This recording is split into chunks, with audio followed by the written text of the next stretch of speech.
Peace and welcome to The Culture right here on the Black Star Network. I'm your host, Farajii Muhammad. Thank you so much for tuning in today, folks. Let's get your reactions to the second hearing from the January 6th committee as they talk about the origins of the big lie and debunking the myth. We'll have that conversation. Also, should racism be considered a public health crisis? Well, the CDC said so, and the city of Oakland said so, and it's moving forward on trying to remedy the issue. Also, later on, let's talk about, do you believe that meeting strangers are good for you? Well, I'll share with you what one opinion writer has to say about chance encounters with strangers. And later, we check in with our love and relationship expert with LaDawn Black to talk to us about what's happening around this situation with Nick Cannon. Is he toxic for the culture? And is it hip to be square as we look at the life and love of Russell Wilson and Ciara? Stay with us. A lot to get to. Stay riding with us. It's The Culture here on the Black Star Network. Let's go.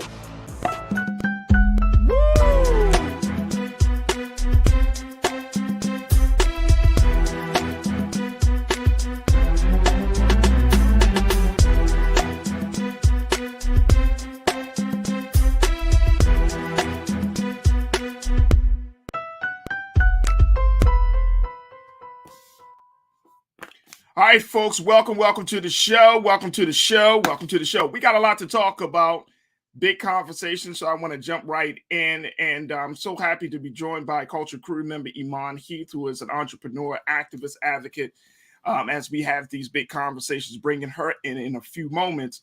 But the first conversation is simply about you. We want to get your reactions to the second hearing of the January 6th committee. Now, it was also scheduled to have another hearing tomorrow. However, that has been postponed from the January 6th committee to give staff members more time to prepare. But this second hearing was very, very compelling in that it talks about the origin of the big lie, that there was this massive election fraud that took place.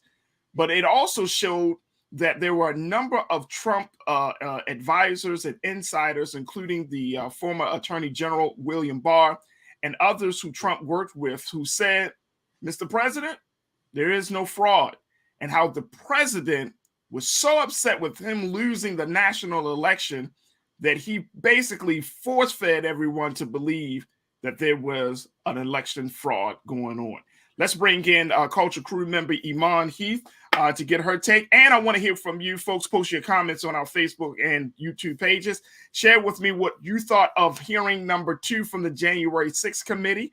And let's get ready to have the conversation. Iman, good to hear from you. Look at you. Hey, you see how I'm Wait, am I backwards? Is mine backwards? No, you're not backwards, Iman. Okay. Welcome to the culture. Thank you for having me. The biggest thing that got me with this entire situation is the accusation of 8,000 dead voters putting in a ballot for Joe Biden for the election. That throughout this entire case, I wish I had like a fishing rod, just like, yo, you fishing. You just like, are you serious? Like, make it make sense somewhere. But it's we'll get into that. Yes, absolutely. All right, let me just do this. Keenan, Ariel, King Keenan, check this out. I want to play for you what the co-chair, Representative Liz Cheney of Wyoming, how she started to share and there has been a number of footage from the second hearing, but people pretty much saying, Mr. President, there's no fraud. But I wanted to play this one for you in particular from the former White House lawyer. This is the guy that defends the White House in court. The White House in court. The White House, where President Trump was at the time when the election took place. Take a listen to Mr. Hirschman here. Second, pay attention to what Donald Trump and his legal team said repeatedly about Dominion voting machines. Far-flung conspiracies with a deceased Venezuelan communist allegedly pulling the strings. This was, quote, complete nonsense, as Bill Barr said. President Trump's own campaign advisors, his Department of Justice, and his cybersecurity experts all told him the same thing. Here, for example, is White House lawyer Eric Hirschman. His view was shared by many of the Trump team whom we interviewed. I thought the Dominion stuff I never saw any evidence whatsoever to sustain those allegations. He never saw any evidence to sustain those allegations. We're talking about the Dominion voting machines that President Trump and former New York City Mayor Rudy Giuliani both laid themselves out for and said, oh, it was the Dominion machines that voted for Joe Biden. Mm-hmm. It was the Dominion machines. It was the voting machines. They hate Trump. The machines have a personal vendetta against Trump. Yep. The machines know who President Trump is, and they say, and now the machines are Democrats. Yep. The machine. Mm-hmm.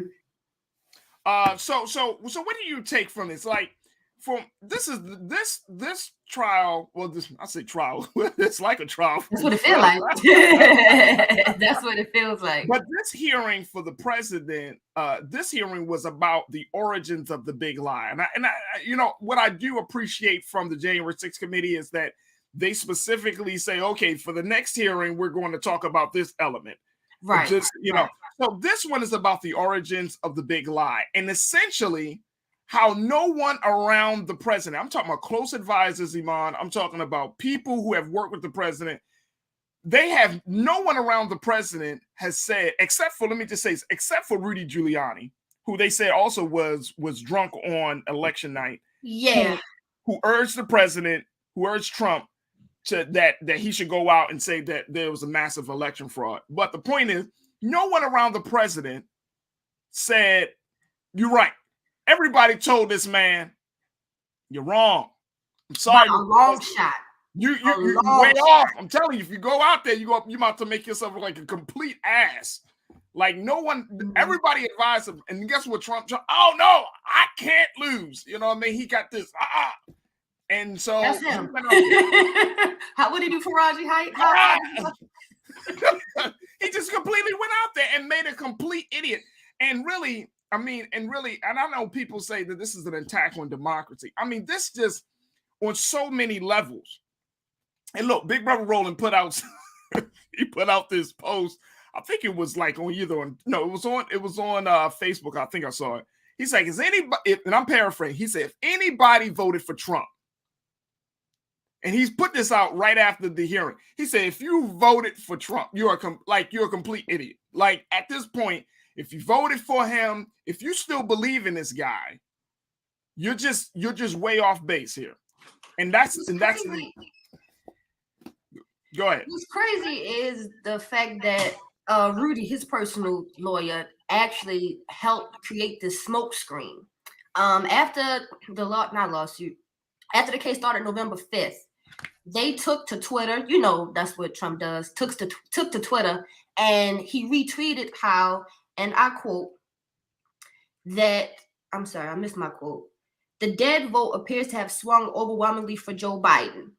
He had received 74,800 likes off of just that one tweet in regard to Trump. So that dead people voted for Biden. Dead people voted for Biden. Now you know how social media goes. When they get that one whiff, that rock starts rolling, it turns to a boulder and goes on and on and on to almost eternity if you don't stop it. But absolutely, they all helped create this chaos or this narrative that Trump was the victim when that was never the case. Never the case. All right, let me just say this. Let's throw some comments up here, King Keenan. Let's put some comments on so people can see how, let's get some of these insights in. Chris V, it ain't the first time Trump making an ass out of himself. LOL. No. That's very true. No, he lives in that space, Chris. You and I both know that. Chris, good to hear from you, brother. Thank you for checking in. Truth is power. Truth is power said something I think that was definitely interesting, because I think this is the big comment that everybody is wondering. Hey, Keena, let's post Truth is Power's a comment. But I think this is, even though this is not a criminal trial, this is a hearing. This is just a congressional hearing. And one newspaper did a story around this. Check what Truth is Power say. They already know Trump is guilty. Bring on the handcuffs. Now you know that man. That's not gonna go that way. As much as we want you, though, truth is power. I agree with you. He needs to serve some type of jail time. It's not gonna happen. No. Well, here's the thing. And it might happen. You know, everybody didn't think Al Capone could get locked up, but look what happened, right? I mean, there are things that in history that that it might happen. But one of the things, and I'm gonna just keep putting it out there, Iman, that we cannot lose sight of is that even if Trump is arrested or is punished for whatever crimes that he committed, it doesn't take away from the fact that what he has done has such a long-lasting impact that other people may be inspired, right? You still got Governor DeSantis down in Florida. You still got other political leaders who may say, okay, I'm not going to move exactly like him, but I'm going to take some of what he has done and try to incorporate it in a much smoother way. And that really, and that's the hard part for me. Like, the more and more I'm watching these hearings, I mean, you just can't deny the truth. The fact remains, the fact anyone to feel like he didn't incite that riot, for anyone to feel like that was not rooted from Trump, you out of your mind, delusional, because there's no way in hell or heaven. But see, I look. So you lock up Trump, but then there are 100 other Trumps coming behind him. You know what I'm saying? And it's like, what do you do? How do you stem the tide of the thinking, not just the man? That is true.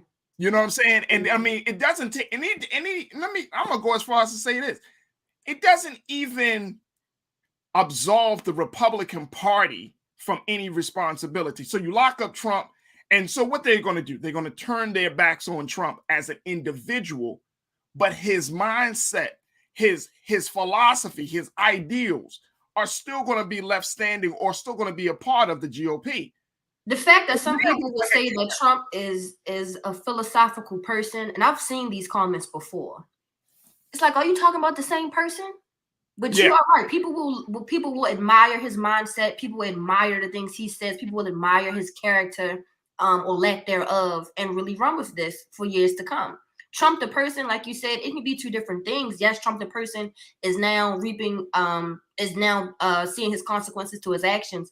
But then, like you said, the backside is Trump the person, Trump's mindset.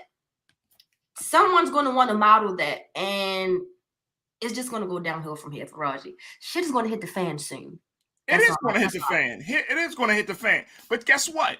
When it hits the fan, it's going to splatter all on all of us. That's the thing. It don't splatter just on the GOP. It splatters on Black people. It splatters on Democrats. It splatters on independent. It splatters on every one of us. Like, because we're still in this country. We're still under this government structure. It's going to the shit's going to be on everybody. We're all going to get stained. Absolutely. You know what I'm saying? Because one, this country has created, like, again, I always say this. Trump isn't a cause; he's the effect. Absolutely. So if now we got to get to the cause. I'm tired of just. It's like that whack-a-mole game. You ever played whack-a-mole at Chuck E. Cheese or something? You pop one, get pissed off, and you keep missing their head. You keep hitting them, right? But you're not going under the machine to stop the machine from pushing them things up. That's the problem. We're just going to keep whacking them. We're going to keep whacking them. Whack-a-mole, but you got all these other whack-a-moles. You got Ted Cruz. You got, you know what I'm saying? You got DeSantis. You got the Greg Abbott down in Texas. You got all these bowls just popping up. You know what I'm saying? And the Republican Party is growing in that level of sentiment. All right, let me go back to what my wonderful listeners have to say. Let's go to Tiana. Tiana checking in as always. Tiana said this was a big ass scam. I think the entire voting process is a big ass scam, but I feel you, Tiana. Wow. I feel you. Wow. This is a scam. And guess who got conned, Tiana? We did. Per usual. We did. Tiana, good to hear from you. Thank you, sis. DC Bolden checking in. DC Bolden, you said you can say the same for Biden, for voting for Biden. All right, I'm gonna need you to clarify the statement on that, because I'm not sure. I'm gonna go ahead and tap on that a little bit. I can see we would feel that way with both political parties. Either way, it's like a two-headed snake. Same body, just two different images of what they want us to believe in. So I agree with you there. I feel you. I'm trying to make sure before I even agree or disagree, I just want to make sure that I'm clear when he said what is the same for Biden. Hit me back, DC. I would love to hear from you, brother. All right, Belinda Skinner. Belinda always checking in. Belinda said Giuliani said blame it on the goose. Y'all not taking this seriously. Giuliani said we might blame it on the alcohol. That's what he said. Let's go to Nisa, 1971. Nisa, good to hear from you, sis. He was looking for any reason to not lose the election, and Rudy gave it to him. Yep. And Rudy's about to be on the verge of being totally disbarred and disgraced. And I'm surprised they still got I wonder if they got a picture of him in the city hall of New York City as being one of their mayors.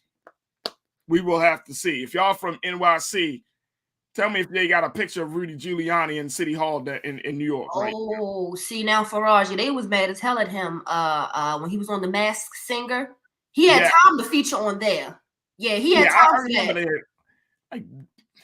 All right, Janae checked in and said, look, I agree. You are stupid if you voted for 45. I'm not going to say stupid. I think people want to change. I'm really not going to use that term stupid. I don't think that that's the case. I think people really expected.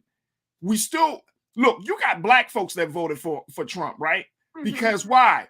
We have all been conditioned to believe that if you have a lot of money, you have a lot of, fame or whatever the case, like Trump has created this brand, you would think that he was a competent business leader, right? Mm-hmm. That's the con. Like you would say, oh, his name is on buildings. That's a licensing agreement.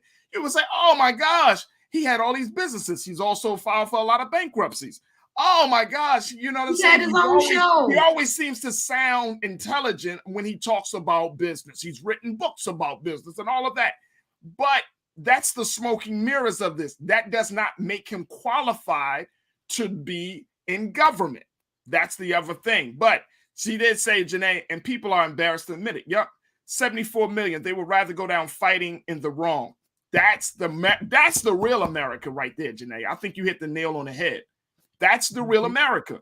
Folks rather go down loud and wrong rather than be quiet and right. Mm-hmm. All right, let's go back. Janae, I appreciate you, sis. Always good to hear from you. Shalinda, let's hear what you got to say. Shalinda said Trump been scamming folks for years. Facts. I'm glad he scammed them because only racist and uneducated voted for this dummy.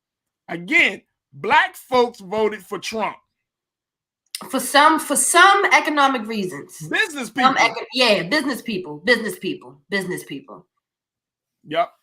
And people, and look, now, here's the thing, though. Here's the thing. Here's how Trump tapped into black people's vote in some way. Remember that campaign speech he said, so what the hell you got to lose, right? What you got to lose? What you got to lose? He said, I got the money. Check this out. You remember, Iman? He said, you got these Democrat-run cities. He said, crime is on the all-time high. You're not going to school. Right? He started going down the list of things that affect black people, which we can't deny at all.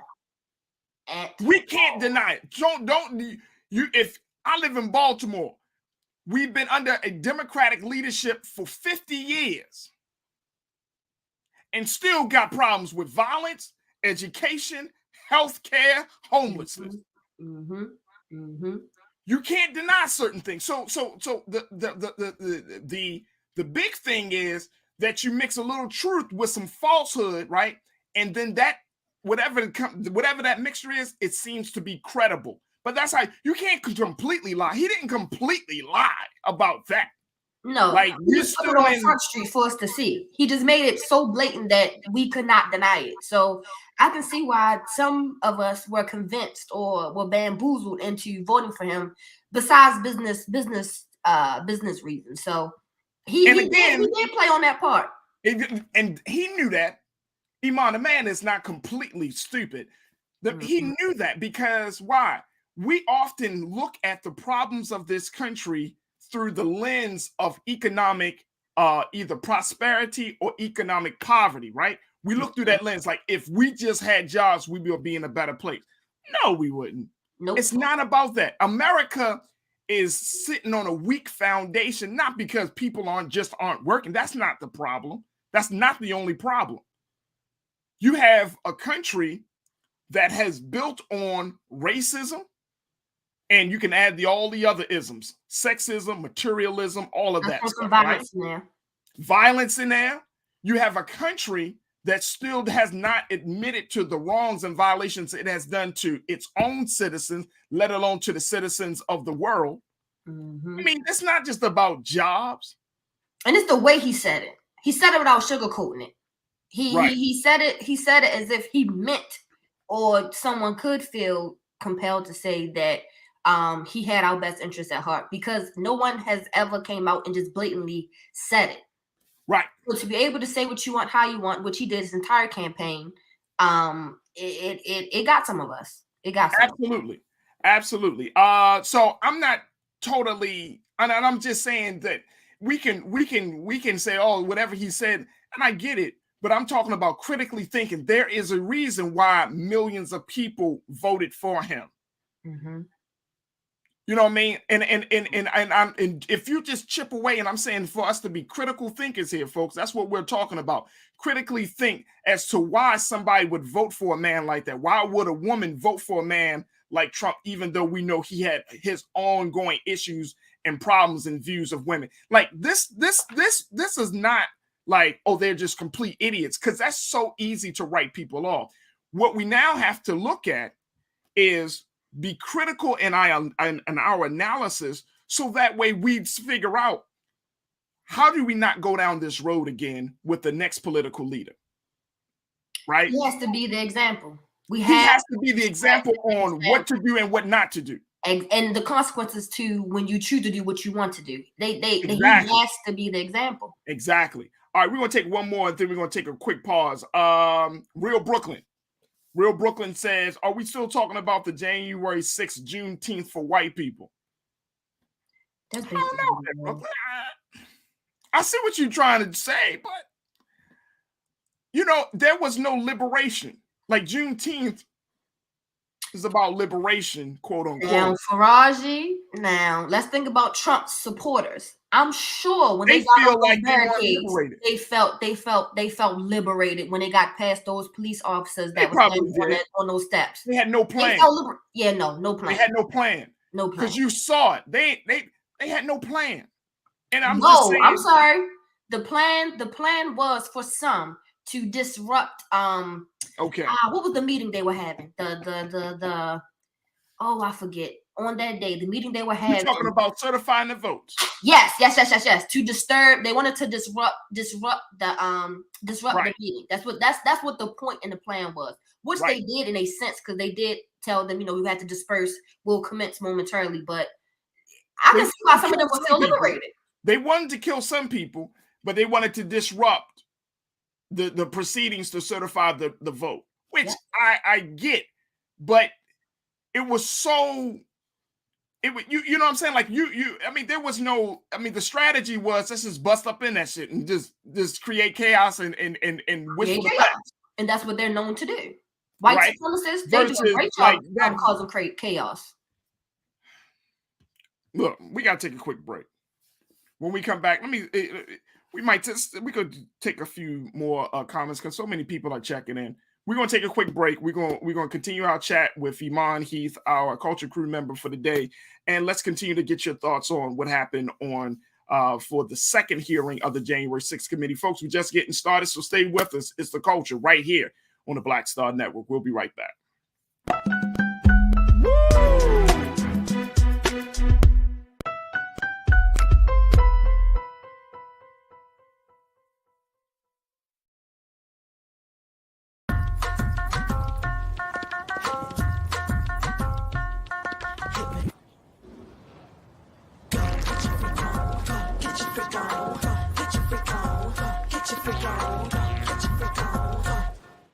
Verizon just gave us all a brand new iPhone 13. We've been customers for years. We got iPhone 13s too. Switched 2 minutes ago, literally right before this. iPhone 13 on us on any unlimited plan for every customer, with plans starting at just $35. All on the network more people rely on.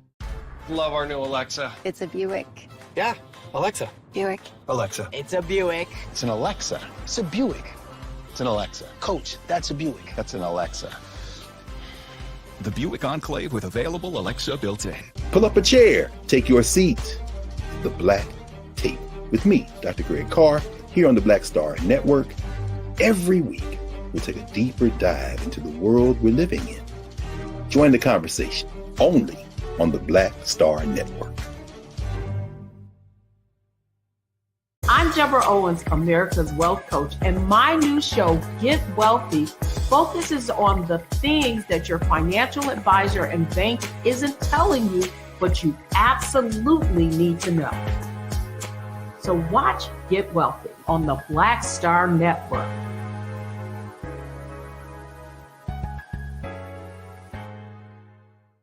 Folks, Black Star Network is here.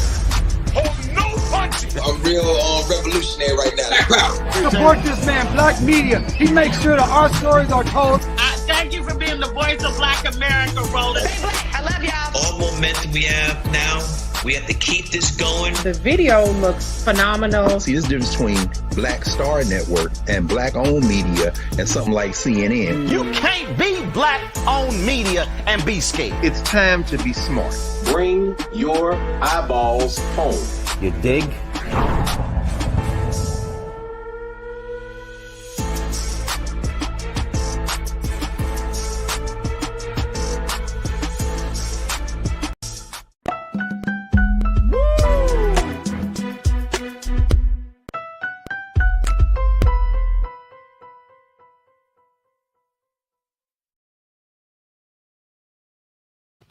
Folks, welcome back to The Culture here on the Black Star Network. We've been having just an opportunity to kind of process all that we saw with the second hearing of the January 6th committee. I'm asking for your reactions, audience reactions to what you've been seeing, what you heard in this hearing that was yesterday, where the January 6th committee looked at the origins and the origins of the big lie that there was a massive election fraud and debunking the big lie that was put out primarily by the president. At this hearing, they made it, based upon the testimony from various insiders, advisors from the president. It was clear that it was only the president, maybe, and former mayor of New York City, Rudy Giuliani, who really pushed this. Everybody else was telling the president, Mr. President, this is not the way to go. There was no massive fraud. There's no evidence of election fraud. But guess what? President Trump kept going, kept pushing. And as a result, we are seeing what happened when you put a lie out there and make people believe it's the truth. Then guess what's going to happen? January the 6th. Let's bring back Culture Crew member Iman Heath, activist, entrepreneur. Iman, I think that one of the fascinating things that I found about this hearing, and as I've been looking at the past two hearings, if you look at the video footage of how, and I study a little bit about body language, you can clearly see that these people, whether it's the White House lawyer, whether it's any close advisor of the president, whether it's William Barr, the former attorney general, they don't look like they're being forced to say something. It looks like, no, we told him this wasn't like, nah. And Ken, I know we played this, but I want to remind people, if you can, let's pull up the clip. Let me know when you got it, bro, of William Barr when he called bullshit on the president and this whole idea of election fraud. Just let me know when you got it. But that's what I saw. I didn't see people that were stiff, and you know how people they were uncomfortable. They were not uncomfortable. They weren't uncomfortable about this whole thing. This was like, what happened? No, I told him. That's what it was. He robbed him, but I told him, don't get in that car. I told him to hold that gun. I said it, but he did it anyway. I told him. That's what it's giving. It's given. I told him, but he didn't listen. He didn't listen, and therefore we at this point. Mm-hmm. All right, let's go back to getting some of these. Let's get some more of these comments because people are checking in all over the place, and I appreciate y'all for doing so. Let me go to who we got. Davey Floater. Davey, good to hear from you, sir. Davey said, if Trump don't go to jail, it's going to be Trump versus Biden 2024 with a possible GOP majority in the House/Senate. Not good. LOL. I think everyone is expecting that, but I'm first and foremost, you know, Davey, politics can change in a blink of an eye. So we're still 2 years away from that moment, right? I think everybody's expecting this rematch between these two old dudes from two sides of the coin. But the point is, I don't see Trump, and here's why. I really don't see Trump being back on the ballot. Now, if he is on the ballot, I've said this before, so don't get mad at me for saying it again, and I will keep saying it again. What we gonna do? What we gonna do? Are we gonna be like, well, we're gonna vote him out? Just the fact that if he's on the ballot in 2024 is an insult to the intelligence, not just of black people in this country or white people in this country. It's an insult to every goodwill, conscious thinking human being in this country. It's a slap in the face. After all of this, you're talking about hearings, you're talking about impeachments, you're talking about he got lawsuits in New York State, lawsuits in Georgia, lawsuits this place and that place, and then he's still allowed to run for the highest seat of the office. And y'all telling me that I should have faith in the system that supports that? I mean, make it make sense, Farajii. Make it make sense. We should be like, yeah, just vote him out. The system ain't playing by the same rules that we play by. And I'm saying this is on a national level. I'm not talking about your local elections. Go and vote for your local elections. I highly approve that. I highly agree with that because I plan to do so with mine. But on the national, if his name is on there, now you're playing in our face. Now you really playing in our face. Now you're playing with my intelligence. Now we've taken it way too far. And especially just even after the allegations, it's a certain mindset or a certain mind frame that sits in that seat or needs to be in that seat. For anyone to feel as though, and I'm sure it has come up from presidents in the past that felt like, some people may have thought George Bush was racist, but just the blatant context from Trump over and over again. Yeah. And even with the problem he has had with women, to keep having the same thing said about you over and over and over again, something has to be true somewhere. Right. For you to get away with all of this slander and everything that you've done and said, and still be able to be, like you said, in the highest seat, ain't nowhere in hell. Now, this is democracy. Yeah, okay. We're gonna see. I mean, if it's supposed to be democracy, if this is supposed to be a system for the people, by the people, with representatives that represent the interests of the people, and then you put a person that is as polarizing as Trump, that has done as much madness as this man on the national ballot as a legitimate contender. Putting him on the ballot is positioning him as a legitimate contender for the quote unquote the highest and most powerful seat in the land and across the globe. And y'all want me to believe that I should keep having faith in that. Like that if we challenged that, we are un-American or we don't want to see political progress. He can say grab a woman by her vagina. Come on, man. Stop and playing everything that. Be okay. Come on, man. Stop playing that bullshit. He can be rude that way towards women and that be okay. I'm just. I mean, he has all of these characters. Look, and I'm gonna create this, and this is the name that I call for when I deal with politicians and our view of political leadership. We expect that these politicians come into a dirty, grimy, corrupt system like Jesus, and I call it the Jesus factor, folks.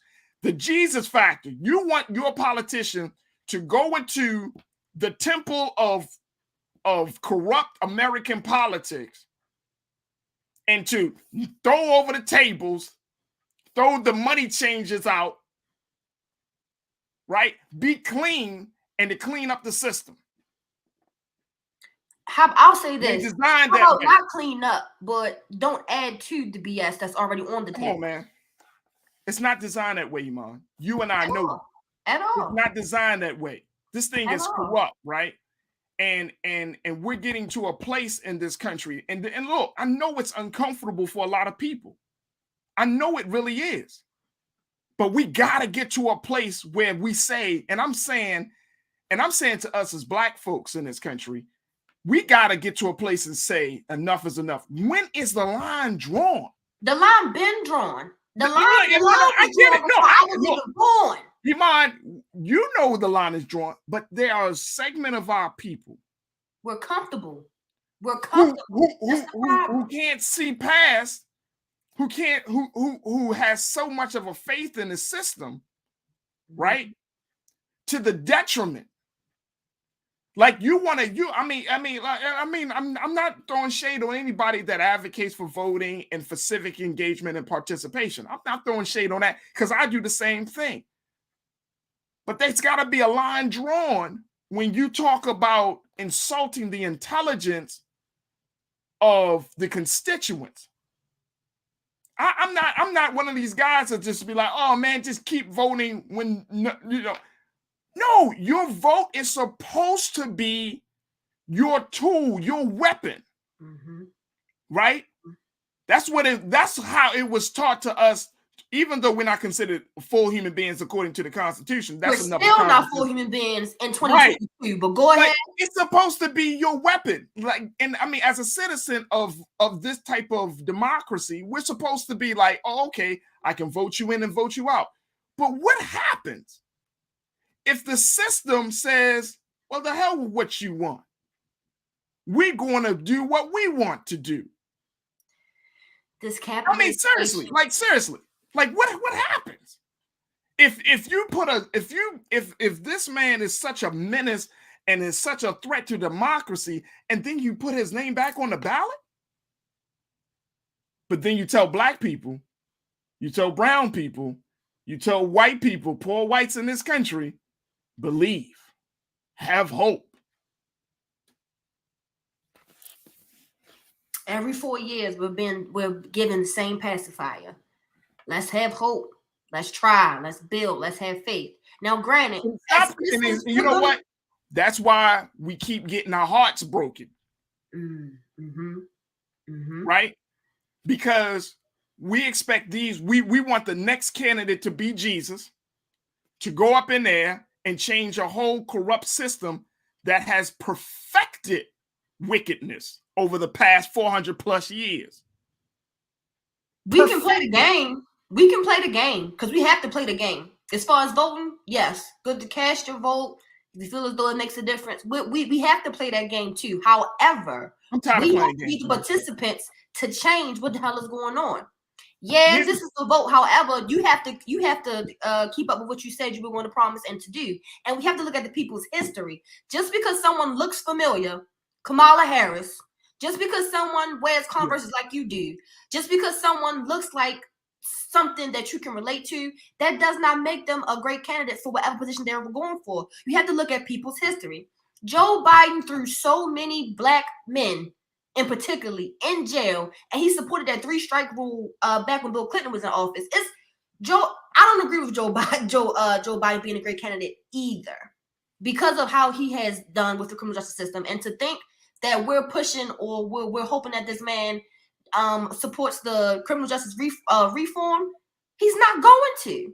Have y'all seen, or did y'all even research or look to see what he has done in his past through his political history? But because he sounds different than Trump, because he was the lesser evil black people decided to go that route. That's and still I get it. But see, Iman, I get it, right? Like if it, I mean, the choice was between Joe Biden and Donald Trump, right? Like, I get it. Trust and believe. Like, I voted for Joe Biden, okay?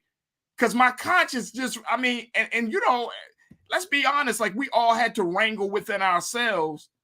Like, okay, I would have liked to see some ideas from Bernie. I would like to see some new ideas come some fresh ideas to the table. But I get it. Okay, fine. We had to, you know, we were given these two choices. Cool. All right. But at this point, I'm gonna ask the question that Trump asked. If we don't, if a Republican gets in, and people act like, man, if the Republican gets in, Satan is going going back to slavery. No. Let me tell you something. No. That's not going to happen. No. This is a new day in America. That's not going to happen. Let's stop thinking that the sky is falling, folks. We've been under Republican leadership in this country. We had George Bush 1 and 2. We had Nixon. That's not going to happen. What's going to happen at this point? And what we got to ask ourselves, are we afraid to wake up? Are we afraid to get out of our comfort zone, to go into a new space that could potentially be the progress that we have been hoping, seeking, and praying for? It's not. That's the thing. We don't know the unknown. We like, man, I don't know what's on the other side if we don't do it this way. We've always done it this way. We've always done it the one way. Why not change up? A lot of us are way too scared to even see what's on the other side. Just That's how true. Some people are afraid to come to Roland Martin's network and to come to his platform and speak the truth because they know what could be the results or consequences to it. We have to, as Black people, stop being afraid of what we don't know. Stop being afraid to be uncomfortable. You've been comfortable all these years and still get handed the short end of the stick. You still get handed shit on a plate with parsley on top. Are you gonna stay comfortable because you know it's not hurting me, it's not harming me? No, it is. And then you think of your children or your grandchildren, your great grandchildren. Do you want them to still keep going through the same thing as far as voters' rights being infringed upon? No. And see, Iman, that's why I'm so passionate about this. When I look in the eyes of my son and my daughter, who are 9 and 2. I tell myself, I can't pass on this bullshit to them. You can't. Seriously. You can't. I can't go along to get along at this point. I just can't. Maybe that's something that, you know, when you get older, you know what I'm saying? Like I remember older people telling me, like, when you get older, stuff starts to change for you on how you think. You don't want none of that sugary shit. You like, yo, just give it to me. Tell me the truth. And that eases my soul. Stop lying to me. Don't try to, you know, make it all comfortable and try to no. Don't tell me what it is. Take out the fluff. Tell me what it is. Take out the fluff. Because at least when you tell me what it is, I can deal with it right then and there. Mm-hmm. That's the place that we're in, and that's the place that I'm in. I can't deal with, let's just keep hoping and praying, man. Like, that's not how I was taught. That's not what the time is calling for. And that's why, you know, we got yourself and many others. Yesterday, we had the powerful brother, Ruquan Brown. You know, we in a place now where we can't allow certain systems to continue to dictate how we think. Like, we have to dictate what systems we want versus letting the system that simple. How we want to democracy. We can't do that. People act like the systems don't come from minds of men and women. And that's the hard and crazy part about it. People act as if, you know, well, that's how it's always been. But the system was created to be that way from somebody. So why don't we have the power to change the system? Because somebody changed the system to fit their agenda. So why can't we change the system? We have the power, Farajii. We don't have the discipline. We have the power, but we don't have the will to get it done. Because again, some of us don't want to be uncomfortable. But we have the power. Black people, if we didn't buy something, and I mean just for one day, and I've been talking about this financial boycott for years. If we pick just one day out of the year, Juneteenth, hell, make it Juneteenth. If we didn't purchase not near an ounce of gas, not near a piece of bread, sit still and don't buy a thing for one day as Black people, as a brown and Black, all minorities. If we didn't purchase something, use our money in any type of way for one day, you know how bad we could cripple this economy? We are the biggest consumers, but we don't own nothing. So if we had the discipline to hold our ends meet, don't buy your Balenciagas. Don't buy the new 992 that just came out in different colorway. If you keep your money in your pocket, or at least sit still, don't go to Euphoria, get them a wet bottle. If you sit still for one day, the difference we could make, they don't lose their money. America is a capitalist system. It's all about business and money. If we held our money and kept the money from them, do you know how they will become begging, running at our door? Hey, how can we help? What can we do? It's not until their money is affected that it'll be changed. It's that simple. We can keep praying, we can keep hoping, keep marching. Cool, get everybody's emotions up and rolling. But again, we have to have the discipline to actually get something done. I'm tired of keep saying, pray and hope, but the Bible says prayer without works is dead, something like that. You have to put in the work after you pray. After you put in a good word, you have to be willing to do the work, but you got to stop being scared and stop being uncomfortable. Let me tell you something. Here's the other part about it.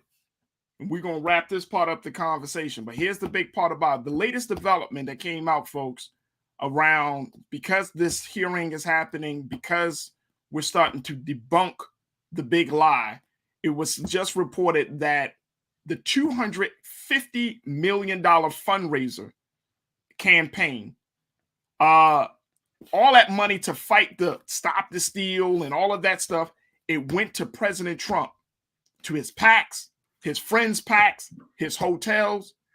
I mean, can you, and see, this is it, boy. And that's why some people are saying that the big lie is now called the big ripoff.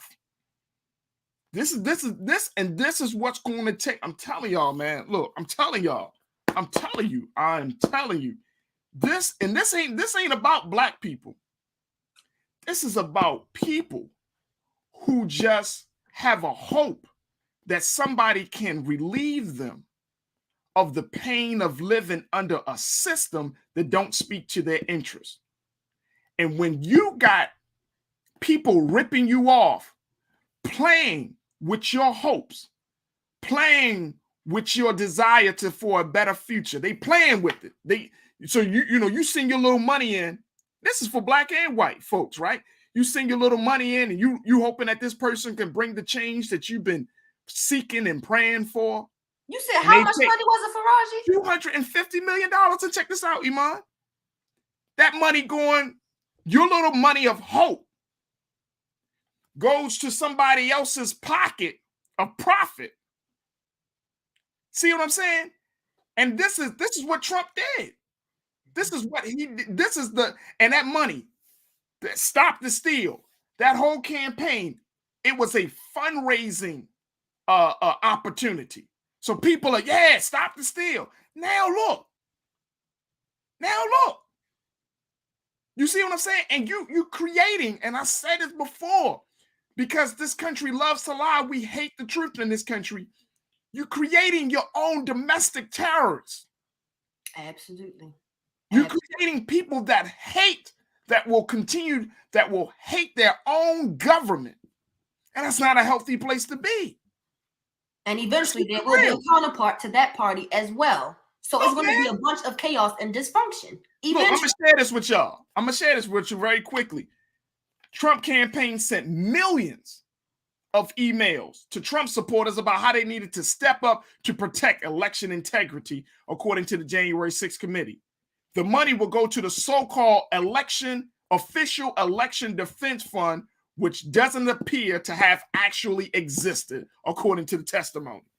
Now you started off with a lie, then you take the people's money because by using their hopes. Y'all keep letting people play with y'all intelligence and y'all faith and hope and dreams, whatever you want to call it. Let me tell you something. I'm telling you, Iman, I'm telling you, this ain't, again, this is not just, this is a white supporters of Trump. Because Black supporters, we know where we stand on this. But now you bringing in white supporters, And say if for those people that live in West Virginia or in those rural areas, and they say, oh no, we got our man. And now you find out that the man that you had took your money. Played with your feelings. con artist. Now what you going to do? The only resort, and I'm saying this, and I'm not saying, I want to say this is the right way. The only thing, if you give your money to somebody and they misuse or misappropriate your funds, the first thing that's coming to your mind is violence. I want my money back. I want my money back. You played with my intention. You played with my hopes. I want my money back. And as a result of that, people start to get violent. And we try to appeal. You can't treat people a certain way. And then when a person just spazzes out on you, they get violent on you. Now you're trying to appeal to their moral, to one's morality. Well, where was the morality? Where was the morality when you took the money from him and his gang over here? Because we can take it back to where it started. Oh man, that's the part we forget. That's the point, Iman. Like at this point, imagine that mixed in with all of this other madness. You creating a country, you're cultivating citizens that are going to hate themselves, citizens that are going to hate their government, citizens that are going to hate the rule of law, citizens who are going to hate the idea of life, the value of life, all in one fell swoop. All right, let me just get one more in. Let me get one more in. Janine said this very quickly. Let's get Janine's. Janine's always good to hear from you, sis. Janine said, Black people need to be honest with themselves. Those January 6 people were willing to die to get what they wanted are Black folks. And you don't have to answer the question. But if we're at a place right now where we have to ask ourselves, how much are we willing to sacrifice for a better future in this country? Y'all know where I stand on, if you don't know, for any new watchers of the show, and I appreciate y'all for checking in, this is Black people's land as much as it is anybody else's. Don't tell me I'm just renting. Nah, baby. We own this. But how much are you willing to sacrifice? And that's where we are right now. Janine, I think you hit the nail right on the head, sis. How much are you willing to sacrifice for a better future? Not for democracy, but for a better future in this country. That's the question facing Black people, white people, Latinos, Asian Americans, all of us. How much are we willing to sacrifice? Because you can't get no liberation. You can't make any great strides or progress without sacrifice. I'm going to just put that one right there, Iman. As Kendrick Lamar said, if you ain't on the front lines, get out the goddamn way. If you ain't about that action, just get out the way. I'm not even talking about just violence. If you're not for changing results, the real kind, just get out the way. There it is. There it is. Look, we're going to take a quick pause. When we come back, man, oh man, let's talk about something else, folks. Let's switch gears. I'm going to talk about the value of meeting strangers. Do you believe that meeting strangers are good for us? Let's have that conversation. And at the 4:30 mark, we bring in our relationship expert, LaDon Black, to talk to us about love languages and a whole lot more. So stay with us. It's The Culture here on the Black Star Network.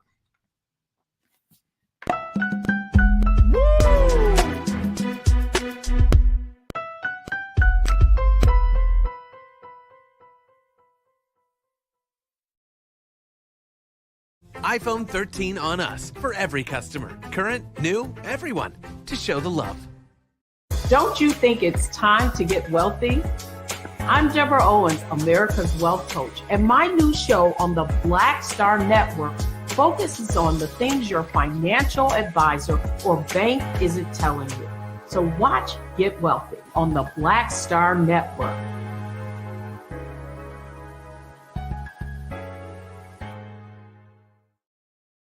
Hi, I'm Dr. Jackie Hood Martin, and I have a question for you. Ever feel as if your life is teetering and the weight and pressure of the world is consistently on your shoulders? Well, let me tell you, living a balanced life isn't easy. Join me each Tuesday on Black Star Network for a Balanced Life with Dr. Jackie. We'll laugh together, cry together, pull ourselves together, and cheer each other on. So join me for new shows each Tuesday on Black Star Network, A Balanced Life with Dr. Jackie.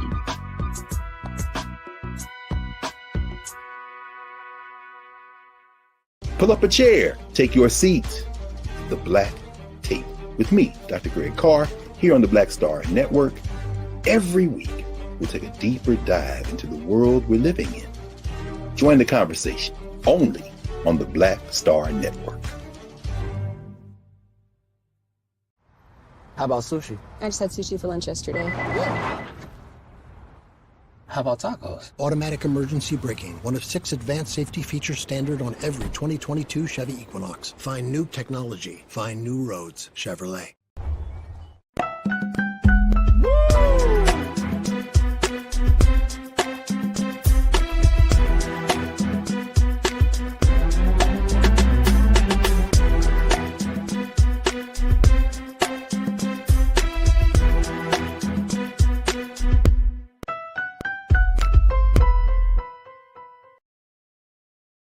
All right, folks, welcome back to the show, to the second hour of the show. Great conversation. So many of you have been checking in as we had just a little feedback session with you, getting your reactions to the second hearing of the January 6th committee. If you missed the first hour, as always, make sure y'all double back on the replay and share and post and just comment and just continue to have the conversations both on and offline, so we can at least get to a better place. But in the second hour, we wanted to talk on some other topics and switch gears here. The first conversation I wanted to talk about was the idea of chance happenings when you meet strangers. And I want to bring in Culture Crew member Iman Heath, who is an entrepreneur, who is an activist, to kind of just talk about this whole idea of meeting strangers. Do you think that meeting strangers is a good thing? Now, here's where this came from, folks. You know me, I'm read all types of stuff, right? But I love Iman having the opportunity to read about the human stuff. They're like, stuff that we don't often think about. But like, I think I'm deep down inside, I'm probably like a sociologist at heart or something like that. It's giving sociologist today, Farajii. I think it is. I'm a sociologist. So there was an op-ed written by Mr. David Sachs, who was a writer out of Toronto. He wrote a guest column for the New York Times. And one of the things that he brought up with this idea of, he says, why strangers are good for us. This is his op-ed. And Keenan, if you can post just a little bit of the quote from Mr. Sachs's op-ed. He said, engagement with strangers is at the core of our social contract. That leap of faith toward the unknown other is what allows us to grow beyond the family unit, tribe, or nation. Everyone you converse with who is not a biological relative was a stranger before you spoke to that person.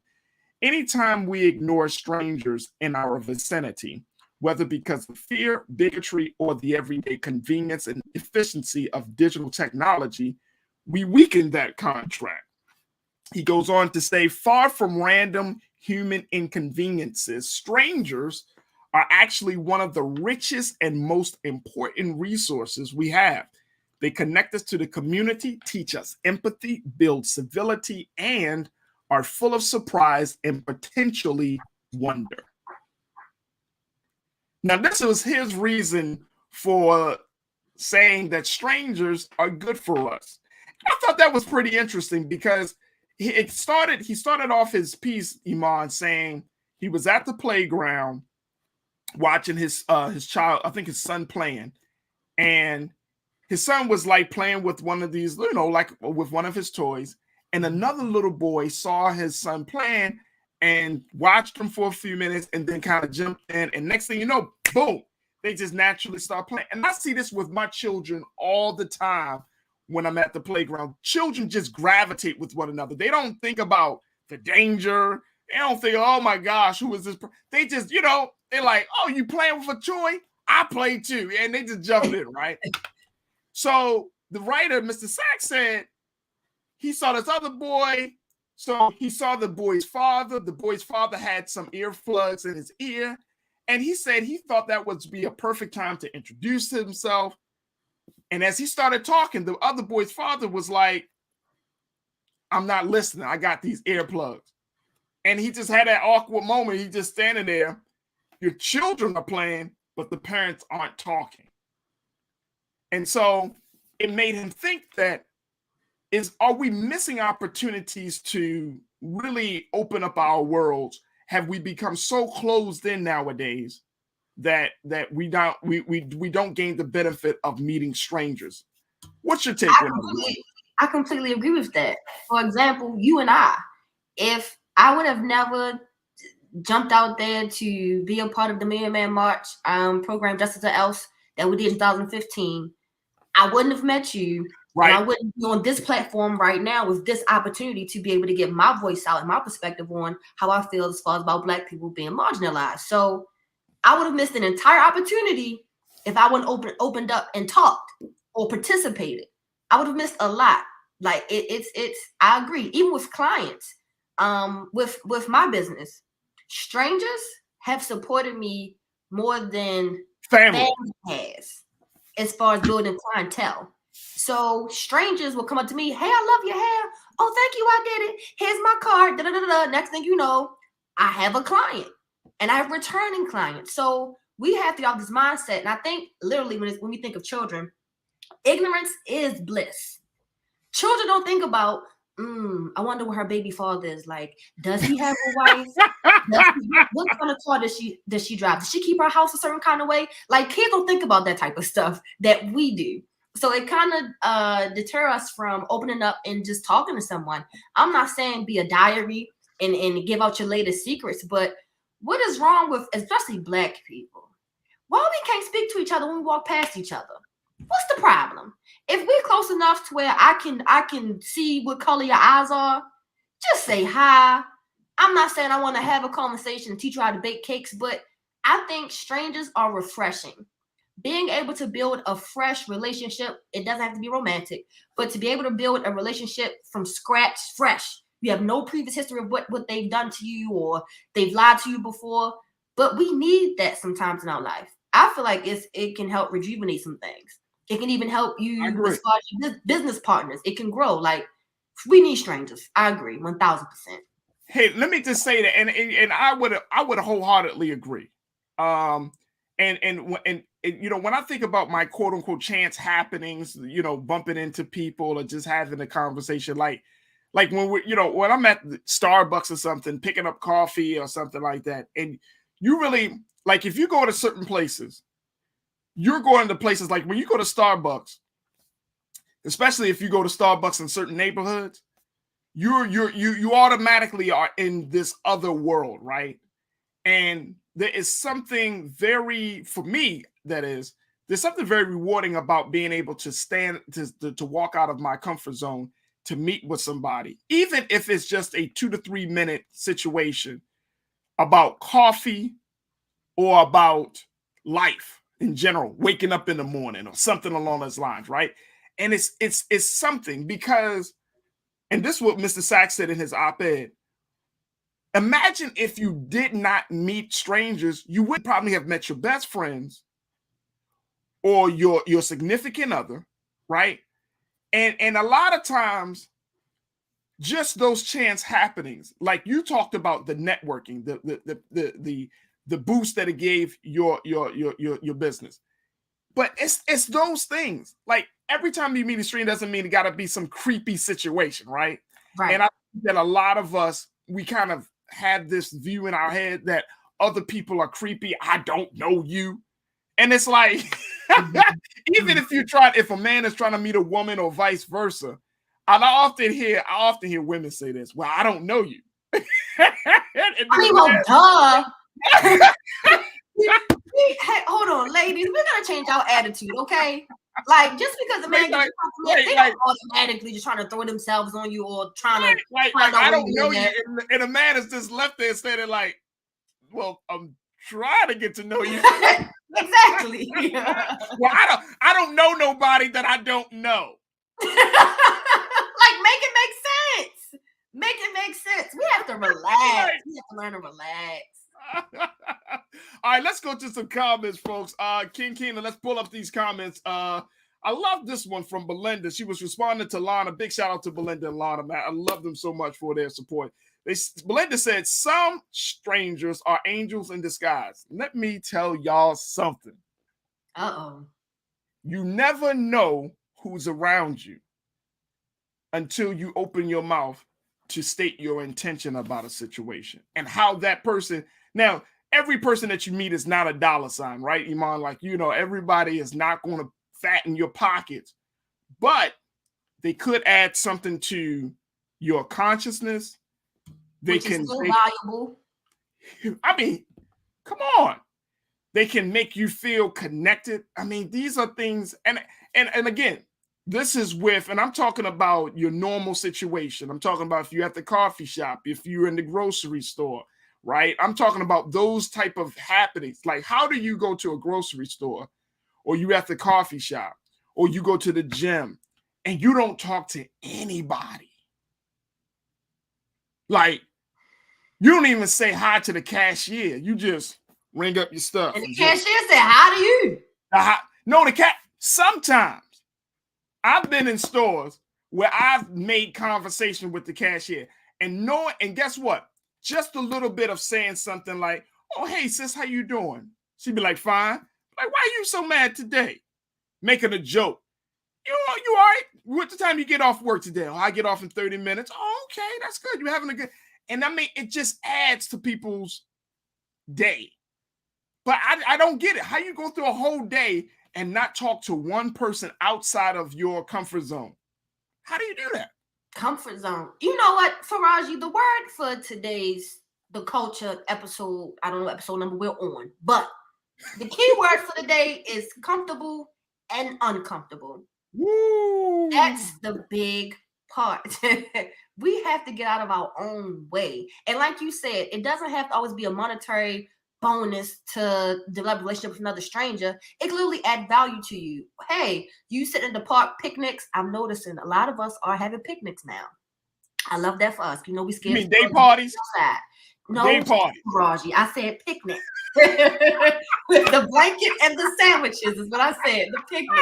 Hey, look, I love picnics. I love picnics. So let's say a sister next to me is reading a book that the title sounds interesting to me, and I could be stay in my bubble, stay comfortable. Nope, I'm gonna leave her alone because what if she want to have a whole conversation? I don't got 30 minutes to talk to her. Instead of me going over, if I go over to speak, hey, how you doing?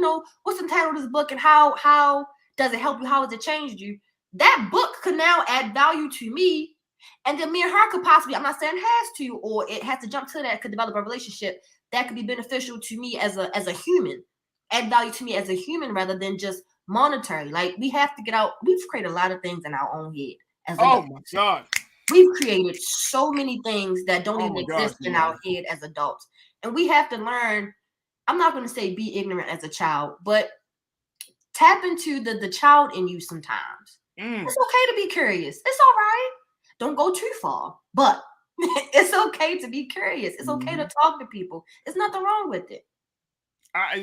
One of the things when I remember when I was single, y'all check this out. This is what I would do at the grocery store. Look in the person's cart and assess. Go ahead, Farajii. Go ahead. I would look at the cart.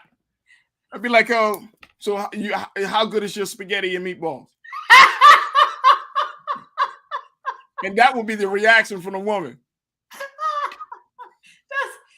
If you can get us to laugh, that's like step number one. Like, that was cool. No, I'm telling you, I'm that type of guy. I'm telling you, I'm that type of guy. Like, I look at the cart. If you got like Cheerios, if you got like honey grams and you got like sugary stuff, I'll be like, children. She got children. She got children. So how do you spark off the conversation if she got children? You're just making a joke. Be like, so how many children you got? That's not a joke, Farajii. She'd be like, what? Got your attention. Oh Lord, you got no, but real talk. I mean, You got to study people. And that's what I'm saying. Like nowadays, we're so glued to our phones that we don't take the time to actually look at people, right? To actually tune into another human being. And in this date and time, your ability to be able to communicate, to pick up on social cues of an individual, to pick up on certain things, to be able to tap into somebody. Like if like back to the grocery store idea, it's like if somebody has yogurt in their cart and be like, you know, you see a whole bunch of health stuff, then you can say, you know what? Looks like you definitely into eating well and healthy. Are you an athlete? Having a little conversation.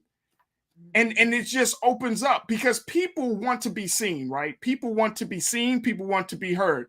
So most of the time, don't be perfect. We are humans. We are humans, right? Want that. We are humans. That's a natural desire. You want to be seen, you want to be heard, and one of the things is people love to talk about themselves. So if you want to get anybody's attention, and I'm just saying, especially if you're in the space of dating somebody or looking for a date and all of that, and I'm saying it to guys, and I've seen women do it, right? But if you want to get anybody's attention, pick up on something that they are wearing, something that they're doing, and then you will get their attention. Farajii. Teach them the game. Go ahead. What else? Y'all taking notes? Are y'all taking notes? Go ahead. I think I got my wife. Anyway, the point is, he got his wife. Yeah. I pick up on things, but see, I think that we just have to stop being so afraid to jump out of our bubbles. All right, let me just share more of your thoughts, man. I know so many of you checking in. Sonia F. Jenkins, always checking in. Great to hear from you, Sonia. Sonia, you said, I don't let a lot of people into my circle, and I don't call a lot of people friends. I have a lot of acquaintances and associates. Look, Sonia, I totally understand. Right? And just because you meet a stranger doesn't mean they're into your circle, right? Like everybody isn't a friend, so we know that.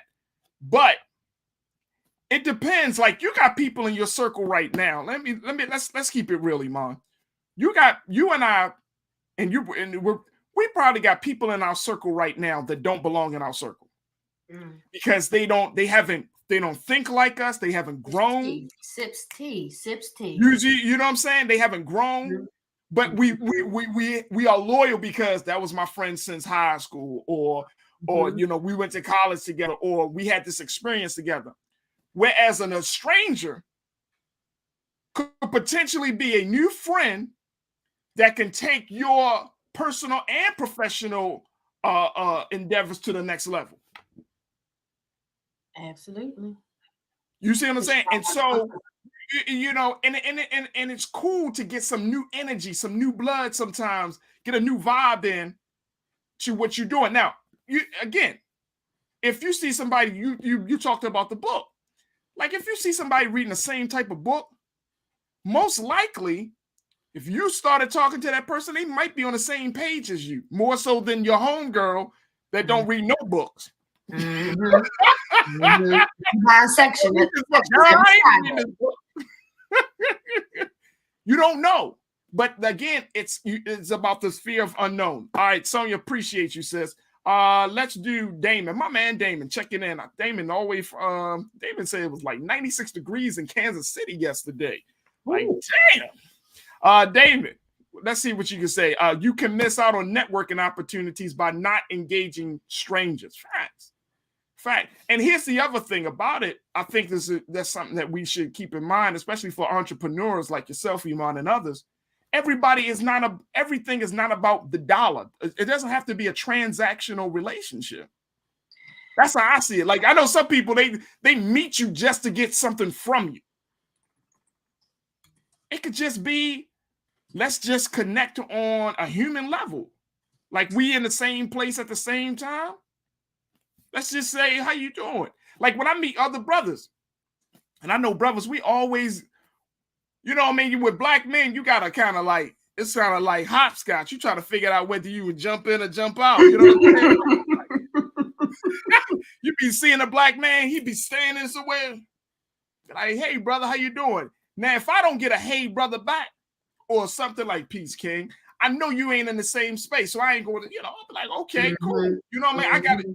You gotta play the moment. So if I say, hey brother, how you doing? Oh, what's up, brother? How you feeling? Oh, okay, I'm good. All right, cool. If I get a hey brother, all right, it look like you having a rough day.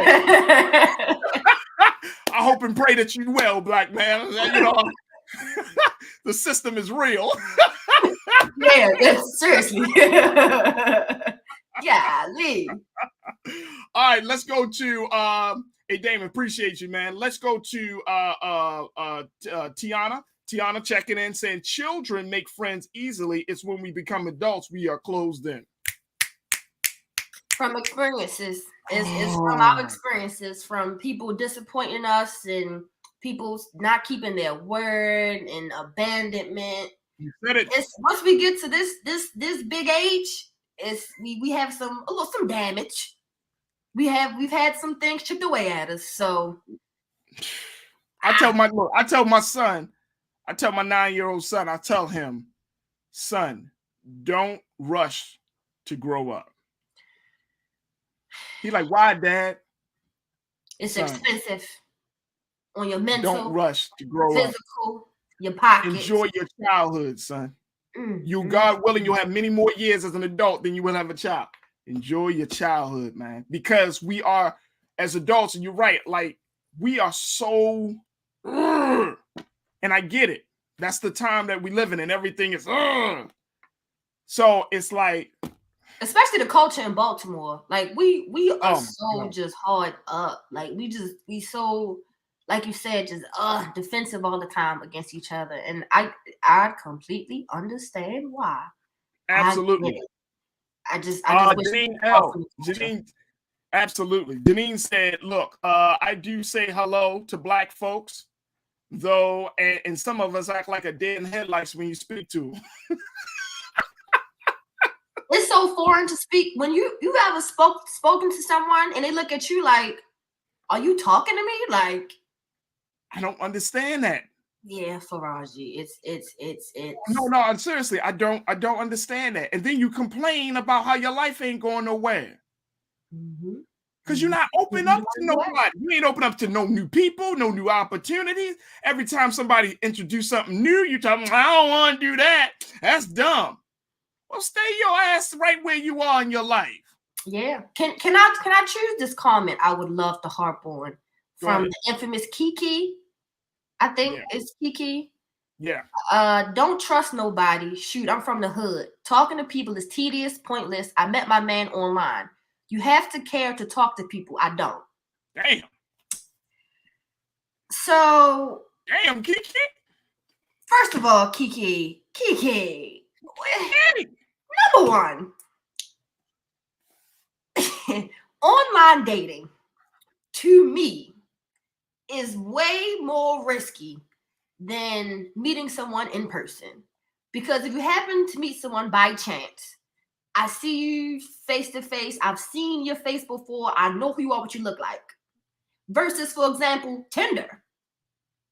I see the picture, conversation's been well, but when I finally see you in person a week later, who the hell was this you was posting on Tinder? This ain't the same person I was talking to. That's right. So that's number one with this online thing. Then people crazy, you don't know their intentions, but could be the same way in person, but something about being in person feels easier. Number two, I really want us to understand it's okay to care. I'm not saying you have to care a whole lot. I'm not saying you gotta care so much you'll I don't know, donate the person money, whatever the case may be. But it's okay to care a little bit. Why are we so stuck in this mindset of not caring? Oh, I'm a G if I don't care, or I'm hard if I don't care. No, that's you're a human being. We have feelings, we care. It's okay to care a little bit. I'm not saying you gotta go to the people kids' birthday party, but it's okay to care a little bit. But to each his own. Everyone has their own personality, but it's okay to care, y'all. It's okay to care just a little. I love it. And Kiki, she posted. She said, "In Texas, we ain't friendly. We stay in our lane." I thought that was different. I thought y'all were. Wait a minute. I thought it was right down there in the sky. What happened to that? I thought y'all was passing out biscuits and sweet tea. What happened? I don't know. I thought that was. I really, and I'm being dead ass serious, Kiki. I thought Southern hospitality was the thing down in Texas, Georgia, the Carolinas, Alabama. I thought that was what. Maybe that's changed because black folks are like, man, please. Look, I don't know. Though, Kiki. Let's be nice a little bit. Check this out, though. Check this out. That's why we got to change the culture. Because you shouldn't live in no space with other human beings and not feel connected to them in some way, shape, or form. I'm talking about a positive connection. You can't. We call it the hood, but what happened to the neighbor? It's the neighbor in the hood now. Where's the neighbor? But like, to be a neighbor, it has to be a relationship there, Farajii. No, to be honest. Check this out. You only build relationships when you open your mouth and communicate. You know what I'm saying?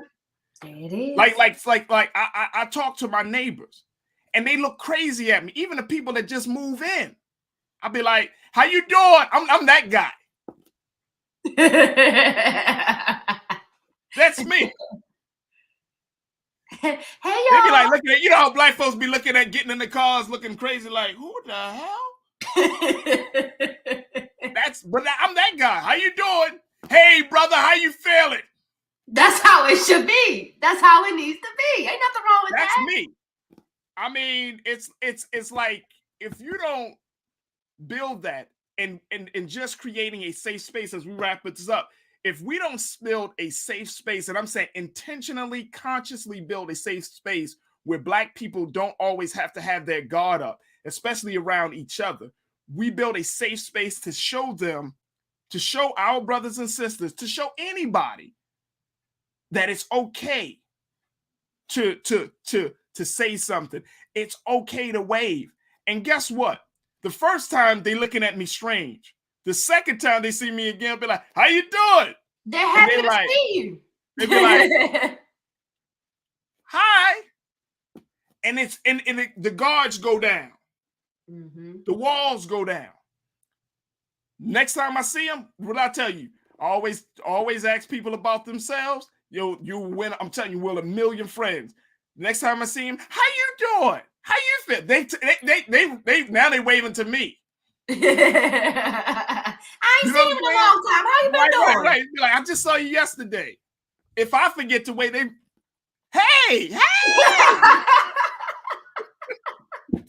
And there's nothing wrong with that culture. Just let the guard down. You know what? As adults, it's probably us. It is us. It's trauma. It is us. We got trauma. Look, we're gonna take a quick pause when we come back. Look, we talking about love, we talking about building connections and relationship with people. That's why we gotta have this next guest, LaDawn Black, our relationship expert, to talk to us about some things about love languages and some stuff relating to, man, I can't wait till we have this conversation about Nick Cannon. I'm asking a question, folks. Is Nick Cannon good for the culture at this point? Or is he just toxic? Toxic in my Summer Walker voice. Toxic. We'll see. We'll have that conversation up next. Stay with us. It's The Culture right here on the Black Star Network.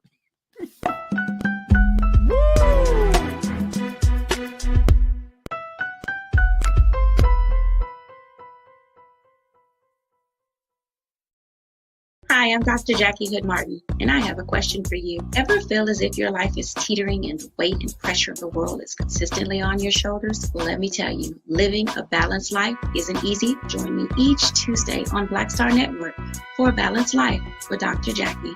We'll laugh together, cry together, pull ourselves together, and cheer each other on. So join me for new shows each Tuesday on Black Star Network, A Balanced Life with Dr. Jackie.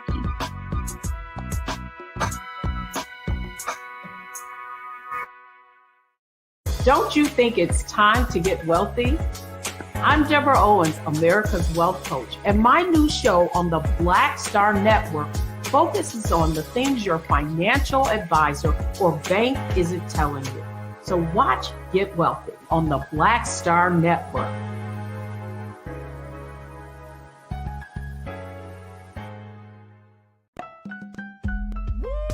We're all impacted by the culture, whether we know it or not. From politics to music and entertainment, it's a huge part of our lives, and we're going to talk about it every day right here on The Culture with me, Farajii Muhammad, only on the Black Star Network.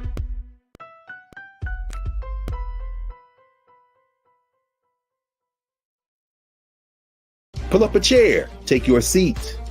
The Black Tape with me, Dr. Greg Carr, here on the Black Star Network. Every week, we'll take a deeper dive into the world we're living in. Join the conversation only on the Black Star Network.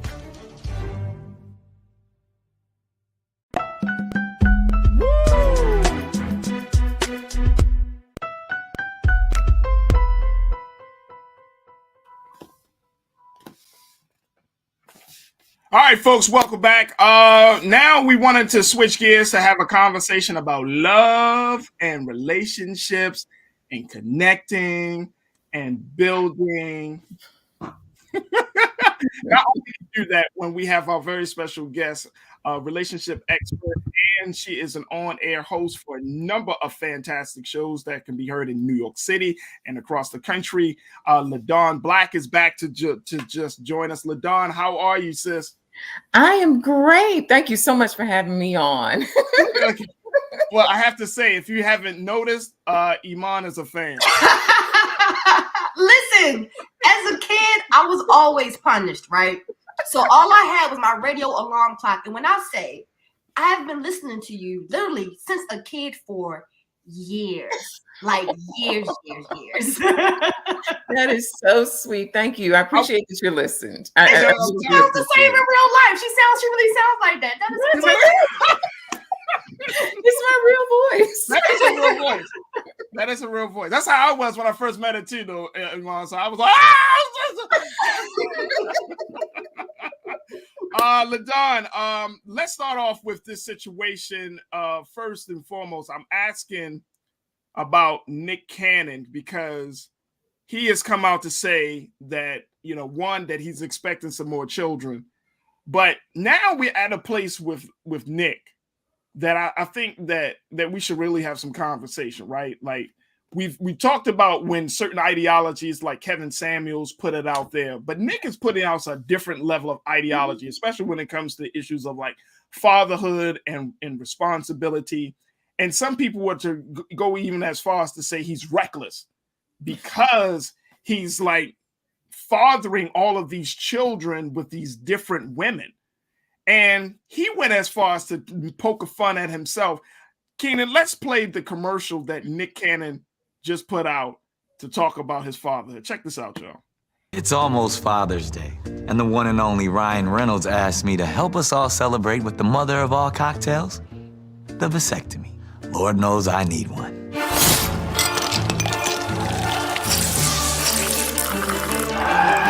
Let me show you how to make it. First, fill a tall glass with ice. The way children fill our lives with so much joy. Next, pour in 1 ounce of cranberry juice. Sweet, just like their little smiles. Then pour 3 ounces of tonic. So bubbly, just like I feel every day I wake up after a long, full night's sleep. Now, add a dash of lemon juice. Fresh if you have a few minutes to squeeze one, or store-bought if the little ones have you running around a bit today. Little mother. Finally, add 1.5 ounces of Aviation American Gin, the world's highest rated gin for the world's highest rated job. Dad. Finally, we're gonna add 1.5 ounces of Aviation American Gin. Stir. And then we're going to garnish with a little slice of sunshine. And that looks like a delicious vasectomy. I'll take it from here, Nick. I have 3 kids. I have 8. Come on, bring it in. Just hold each other. No wonder you have 8 kids. You smell amazing.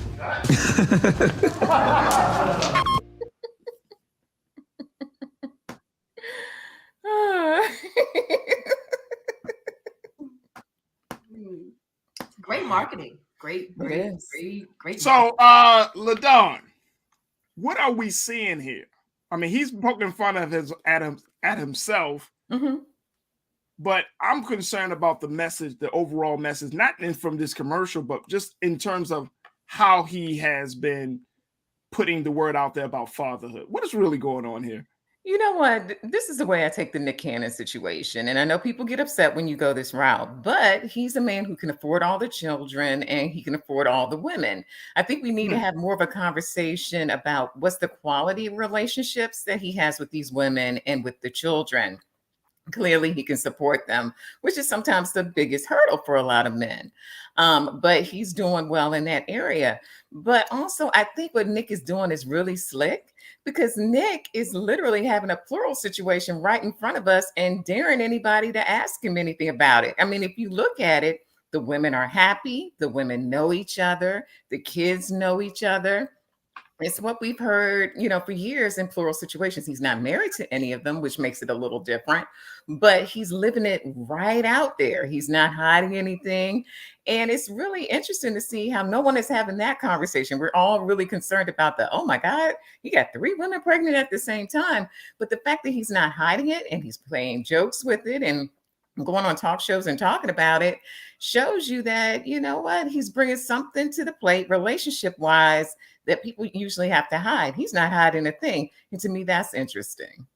That is interesting. I want to say it's polymorous or like polyamory. There we go. So do you think he's given a good example of how that could go, considering the baby mothers all know each other? You know what? I think it's a good example in this sense. Now, it's not for me. That's what I'll say. But for some women, it's fine. Look, I have a guy who's going to be involved with my kids. He's going to support the child. He's a famous man. So I have, the draw of that as well.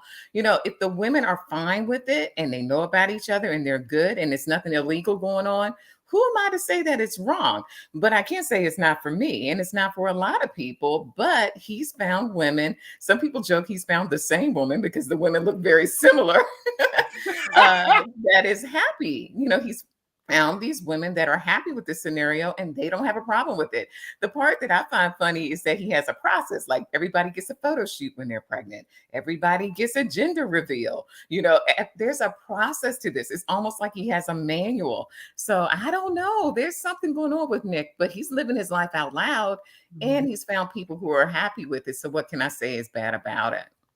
So how do we deal with the issue of the importance and the value of Black men having qualitative relationship with their children? I mean, I think he's and correct me if I'm wrong. I think he's up to child number 9, if I'm not mistaken. 9 is on his way. Right. The 9th is on his way, and it's like I know these women aren't living in the same states. They are living in different parts of the country. He's still working. He's still traveling. What about that aspect in terms of, okay, what's going to be the quality of these relationships? You know what? I think the quality is going to be low. I mean, the quality is always low when a dad isn't actually in the house, on a daily basis. We all know that. There's statistics on that. So that's not something that people are making up. But I think these women are well aware of what they're stepping into. And when they agree, as a couple, because Nick has been very clear, none of these children are accidents. These are all planned pregnancies, quality relationships. The women are clear that they're going to have a man who's a dad, who's going to send emails, who's going to FaceTime, who's going to, not be physically present often. And they're good with it. And so I think sometimes we can be judgy and say, well, yes, he has money and he has resources and he has fame and these kids are going to have a good situation, but they're going to miss out on everything emotionally. But you have to also understand that these are 2 adults who have decided that this is how they want to parent their children. So they're going to make it work to their level. And to these kids, this is going to be their normal situation. So they're going to know that they have siblings by other women. They're going to know that they don't see their dad on a daily basis. So it's going to be really hard to prove to these children that they're not getting enough because this is their reality. I don't know. And even though I think you like right on target with that, LaDon, it just doesn't sit well. And I'm just going to put that little disclaimer out as you put out. I I couldn't do it. I wouldn't be involved in a situation like this. But, this is not coming from a place of judgment, more so I'm more concerned about what is the overall message for Black men. Remember, we had this conversation about the Black man that had the 33 children. And just recently, right, had the big photo shoot and all of those things. And I'm wondering to myself, brothers, what are we doing? Are we not understanding that if, like, a lot of Black men didn't have dads in a household? A lot of Black men don't have that emotional connection to their father. So I'm wondering, are we setting ourselves up for a bad situation when we're not there physically, when we can't be there emotionally? Are we setting ourselves up for failure? In a lot of ways, maybe we are. And, the situation with the man with the 33 children, I saw the picture too. The thing is, the question becomes, well, how are you supporting all of these children? Can you even afford to be there for these children? And so I don't think anybody's going to question that Nick's kids, even though, his situation is totally different, that his kids are going to go lacking because he's not a constant force.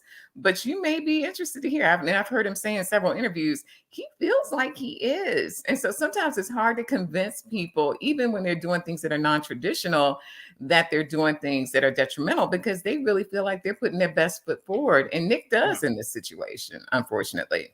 But it's interesting because it does say something about Black males and their sexuality. Yeah. That's another piece that we're not talking about. What is it that Nick can't find one woman? All these women are gorgeous. Why isn't one good enough? Why is there this need to have all of these different children by different women? Because, forget, he doesn't have the financial stress, but he definitely probably has the emotional stress. And he said it in interviews that sometimes, maintaining those relationships is difficult. So why, as a man, would you put yourself in that situation? So there is something deeper going on. But I will say this, he's having a relationship discussion all in our faces, and nobody is really asking about plural relationships and how he's just being very public about it. And nobody is really going in on him about it. We're joking about it.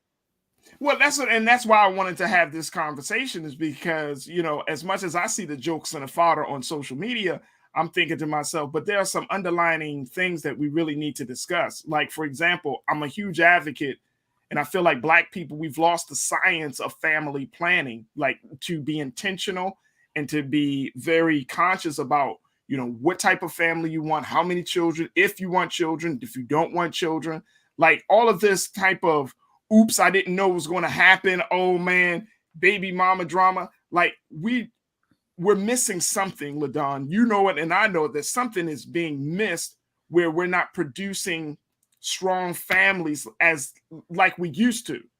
You know what I'm saying? Like, okay, if you take even today, a brother don't have, all Black men don't have 9 children. So, some brothers right now, 1 and 2 children, they out the door, don't want to connect with their child. And it's like, wow, I don't like the mother. But you liked it enough to lay down with it. Right. I think the forever part is what they don't think about. The aftermath, what could possibly happen. Literally being stuck, quote unquote, with a person for at least 18 years. You don't think about the after part. It's just just family planning. That's what I'm saying, like family planning. And I'm saying this is not about judgment. It's about, I'm thinking about the implication. I don't want, Nick's children, the brother with the 33 children. Black boys and girls are going to be impacted by that. I can say, as someone who has 7 other siblings on my father's side alone, and just now realizing at this age as an adult, him not being there affected me. And I'm working on it now, but it has gone into my adulthood as far as fear of like being abandoned or being left. So not having that, him not being present, that's going to affect those children, whether he wants to accept that or not. It's going to affect them. Oh, no doubt. Keenan, let's put up some comments very quickly, because folks are checking in about this as we're talking about Nick Cannon. But Just 4,000, I love what you said, Just 4,000 S. You said, no disrespect to anyone, but it's hard to impossible to be a father and your kids not under your roof.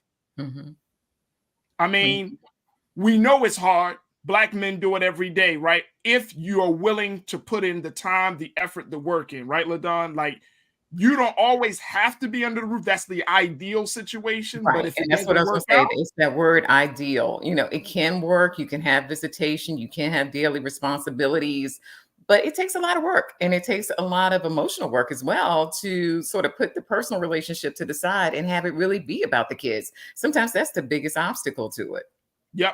Yep, absolutely. Shatonia TT Williams, you checked in. Good to hear from you. Thanks, Just 4000. Shatonia, you said, I don't agree with what Nick Cannon is doing, as it is definitely purposeful, but he's famous because Pookie and Ray Ray doing it every day. He can't make that baby by himself. Do you feel like it could be like a stroke of his ego? Like it's some type of macho thing on the inside that makes him feel good when he keeps reproducing children? Well, he's mentioned two things as potential reason. He never really gives a reason, but he does enter two things into the conversation. One, he has lupus, and so he feels like his health, has taken some dings here and there. And so this is sort of, reinforcing his generational line by having these children. And then the second thing that he sort of softly mentioned is that, if you've been following Nick for any time, there's some degree of spirituality underneath all of this stuff that he's doing.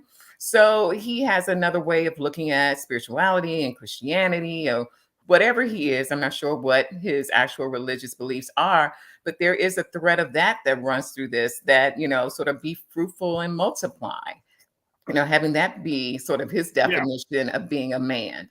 So there are two things that he talks about softly. He doesn't bring them to the forefront too much, but if you watch the interviews, you'll hear those two threads run through it. Absolutely. Turner family checked in. Turner family said, Black folks have to be truthful. Families of the past were not strong by choice. In some case, they were strong because they had to be. That's true. I think that also to that piece, though, Turner family, that we got to even get out of that place. Like, if you don't want to have a family, I mean, this is simple biology, folks. Let's be intentional. Be intentional. If you look at a person and think to yourself, I really want to be stuck with you for 18 years. I don't. And that's what I'm saying. Like, why do we? LaDon, I don't get it. Why do people act like this thing is some rocket science? It's very simple. It's very fun. It's that simple. But you know what? It's fun to have a pregnancy announced. It's fun to take the pictures. It's fun to tell people the new babies are cute. Farajii, they were real cute when they first came out, and then they needed food and they needed Pampers. How they came to school. But people don't think that far down the road. And so that cuteness, almost like getting married, that cuteness catches you up for a couple of years. And then the reality of, I have to deal with this person that maybe I don't necessarily want to deal with for a number of years. And now I have this child who has responsibilities and costs and emotional costs that I'm, things that I'm going to have to do for the next couple of years. And that's what's catching people off guard. But that romanticism, the great sex, and then the pregnancy, and then the baby, new beautiful baby here, people get wrapped up in that and they don't think about the consequences all the time. I personally, and especially if you have a certain, I can understand if you're that way in your 20s, right? You kind of just going out. But if you're in your 30s and in your 40s and you still making decisions, especially something like, so haphazardly about something so important like childbirth and family, like in your 30s and 40s, and you just going out there shooting up the club and it is what it is. Like, look, they got Plan B at Walgreens. It's okay. No, I mean, I'm looking at you real crazy. I'm not even. I know people say you shouldn't judge people. No, we don't have the ability to judge. That's why we do. I'm looking at you real crazy because it's like, come on, that's not responsible. You know what I mean? Like this is too important for us to be playing games with people. If it's one thing, you can have sex all you want to, but once a child comes into the picture, then that's a whole different ball game. And we are living in a time where where women are hating the gifts that come out of their wombs because they are just so messed up And, you know, because their man didn't want the child. So therefore, you know what I mean? Or they can't handle the responsibility. And it's like, we playing with fire. That's how I feel it, dog. We just play with fire because we're not taking it seriously. And that's part of the issue that I'm having. All right, let me just share this very quickly as we wrap up. Russell Wilson. There was a piece that was written about Russell Wilson about, is it hip to be square? Everybody's been kind of jamming up Russell Wilson, especially Future taking shots at him about, oh man, he a clown, he a lame. But Russell Wilson got his stuff together. I don't care what nobody said. I'm a square dude. I'm square. I am a square dude.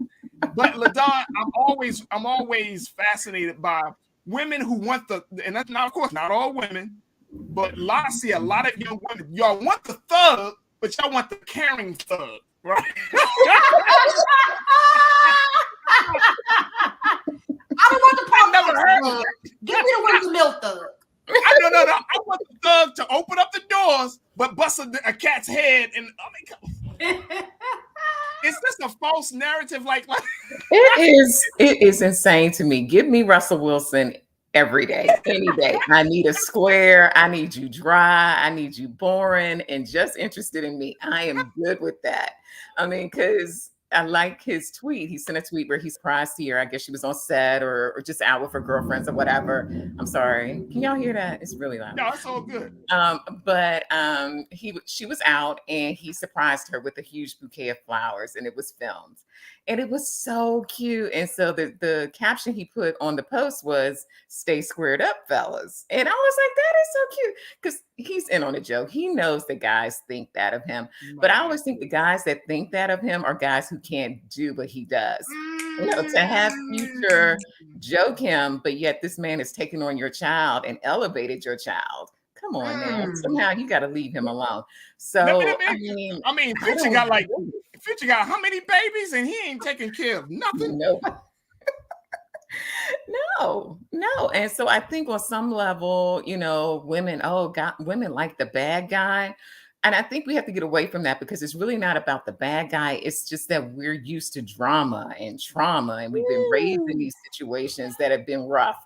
So for a guy to be nice and like, I don't have to think about you and what you're doing and where you are, and you're totally interested in me and you respect me, you know, that can be shocking to a woman's system who's never had that. So that's where you get that bad guy thing. Yeah. And you know what? It's understandable that you want this guy, because I think the other part of it too, LaDon, is that if you're talking about being in a relationship for the long haul, you know what I mean? It's like you want a guy that constantly excites. And I think that's the other part of why I wanted to have this conversation. Like, we tend to look at our partner as entertainment, right? We want somebody to constantly excite us, right? And I'm wondering, is that a healthy approach to take when you're trying to choose somebody to be with? You know what? There's levels of excitement. And so it goes back to my original point. You know, if you were raised in a home, or the relationships that you've seen growing up, the excitement was, oh, you cuss me out, I cuss you out. Oh, I'm going to come and I'm going to do something to your car and you're going to do something to me. Right. Let me go look through your phone. You know, if that's your level of excitement, you don't understand the excitement of a man showing up with flowers. You don't understand the excitement of a man, you know, taking you out to a great dinner or introducing you to key people in his life as his woman, or posting that, you know, he prays for you, or he's actually interested in your emotional health and your children's health and well-being as well. Those things are exciting, but you're not conditioned to see those things as exciting. And unfortunately, that's where a lot of women get caught up. And so how does a woman start to get to a place where she can accept a man like that, and vice versa for a man, that you don't need to be a Summer Walker toxic relationship in order to I'm saying, I think guys accept that too. Guys want the woman that's gonna be Lisa Left Eye Lopez, you know what I mean? Set fire to your house. You want, oh, she crazy, yo, I love her, yo, oh boy, she crazy. And I love when you cuss me out. I love when you cuss me out. Like, that's some toxic stuff there, man. Like, that's not healthy. I can't live, personally, I can't live like that every day. I can't live with you yelling and screaming. I can't live with you calling me the N-word. You know what I'm saying? I can't live with certain things. Like, yo, I'm square. I'm boring. Like, just put me in a box because I'm home. You know what I mean? I can't, as you get older, you're just tired of all that riffraff, man. But you know what? As a woman, and I'll speak from a woman's perspective, you have to almost reprogram yourself, because sometimes a man can do those nice, soft things and be that nice guy, and you literally have to take a step back and say, you know, I appreciate this. You know, this is good stuff. You know, let me be appreciative. Let me encourage him to do more. You know, let me just stand in this moment and accept that, you know, we don't have to be fighting. I don't have to be, you know, on edge for this to be an exciting relationship. The fact that you show up and you're consistent is a sign that this is a good relationship. So you have to be aware that you do have some scars from prior relationships, from your upbringing, and you have to kind of stop yourself when you're like, oh, that's a little dry or that's a little boring. You know, you have to stop yourself and say that this is really a great thing. And then also on the other side, when men are sort of addicted to drama, because they can be as well, you know, you have to realize too, as a man, that that's a really exciting, you know, having some woman chasing you through the city and, you know, all types of craziness going on. That's exciting, but also that is tiring. Like you said, Farajii, you're tired. So at some point, you want someone who's going to be 100% with you, and you can be 100% with them. And there has to be some degree of calmness if you guys are going to build. Now, if this is just going to be a couple weeks and a couple days, then just exhaust each other to death. But if this is going to be a long-term thing, then you need to kind of sort of appreciate the squareness of your partner. And so I love Russell Wilson clips. I think Sierra's prayer is a wonderful thing, and I love seeing it modeled. For the prayer. I see other women modeling that now, realizing that, you know, yes, the futures of the world are exciting, you know, but what's going to carry you through life? What's going to be the support that you need? And they're seeing now that the Russells are what you need. And so on that particular podcast where the guy was clowning Russell Wilson, I think he was caught off guard that people were like, what you doing? I think he really thought, you know, guys were going to come in and be like, yeah, you're right. And women would be like, yeah, I don't want a Russell Wilson. And then when people came in, were like, you know, leave that dude alone. Do you know what he's done? You know, how he's changed her life and improved her life? I think he was caught off guard and he actually had to apologize, which I find pretty interesting. Just very quickly, are you feeling like now we just, when it comes to just love, like we just have it all wrong?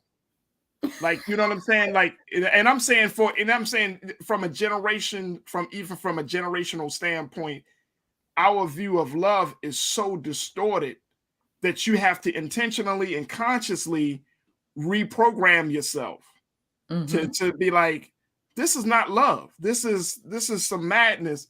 But love is caring, cultivating. You know what I mean? Some people say, well, love hurts. And it's like, nah, it shouldn't. It shouldn't. It's not supposed to. Seriously, it shouldn't. Like, who wants to be in hurt? You know what I'm saying? You don't be like, I'm falling in love, therefore I want pain. It is. It's definitely something that we need to work on as a community, because I think, you know, if you just want to take it to our music isn't necessarily romantic. It's very sexual. You know, it's very inclusive and open, but it's not terribly romantic.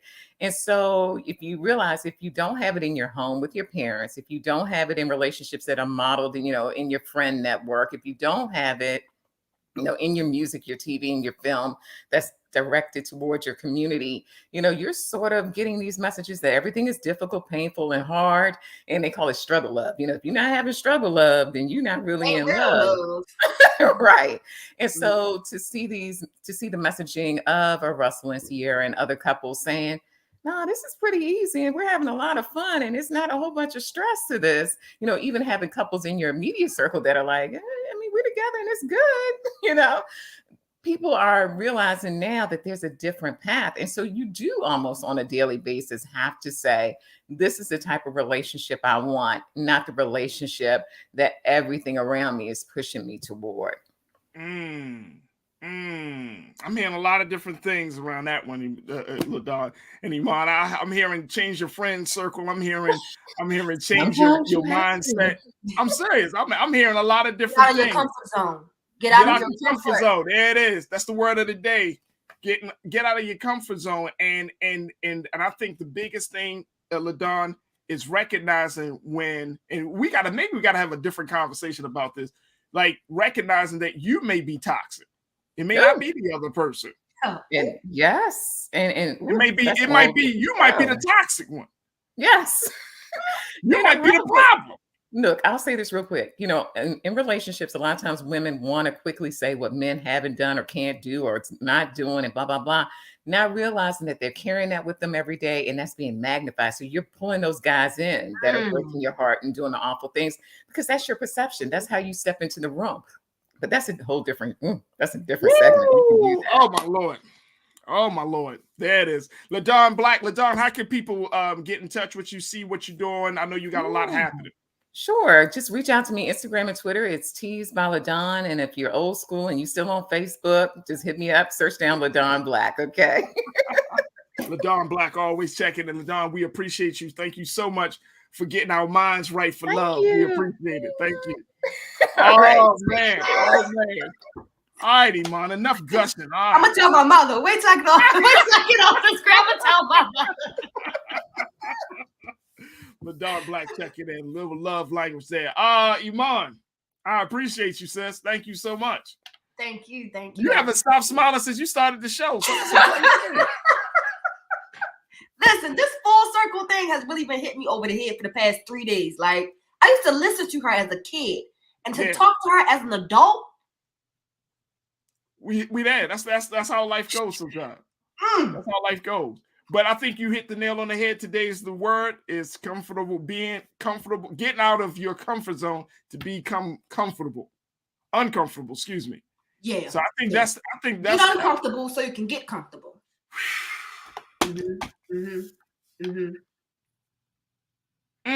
Drop some ice. What's up? Iman, I always appreciate you. Thank you so much for being so good for the culture. Thank you, sir. Absolutely. All right, folks, that's going to do it for us. I appreciate each and every one of you for tuning in. Thank you so much to all of our new watchers. Welcome to the culture. We truly appreciate you. And guess what? You can support this. This is supported by you, the people, the watchers, those who appreciate what we do each and every day here. Make sure y'all go to blackstarnetwork.com. Make sure that you check us out. We have a number of fantastic shows that are on this powerful, powerful network that's just for Black folk and in a very, very important way. Because we talk about our stories, we talk about what's with our ideas and so much more. So make sure you support Black Star Network at blackstarnetwork.com. If you can't support us financially, you can certainly let your friends and family know about us and then let history be made. Folks, I appreciate you. I appreciate our guest, LaDon Black, and our culture crew member, Iman Heath. Make sure you follow me on my Facebook page. And if you didn't know, there's a BET special that's running right now called Trap Queens, American Trap Queens. I'm actually on the episode talking about former Mayor Catherine Pugh and all that she had to undergo for her trial dealing with the Healthy Holly scandal. Make sure y'all check that out because it was a great episode. I did a lot of analysis on that episode about the impact of the mayor's behavior on the city of Baltimore. So Trap Queen Season 2, Catherine Pugh. Y'all can check that out and let me know what y'all think of that. All right, stay tuned. Up next is Roland Martin with Roland Martin Unfiltered at 6 o'clock Eastern Standard Time. As always, never be afraid to challenge what's wrong. Stand for what's right while being yourself in the process. God willing, we'll talk tomorrow for another exciting edition of The Culture right here on the Black Star Network. Shout out to my team, Joe, Shannon, Ariel, and King Keenan. Thank y'all, folks, for tuning in. Peace.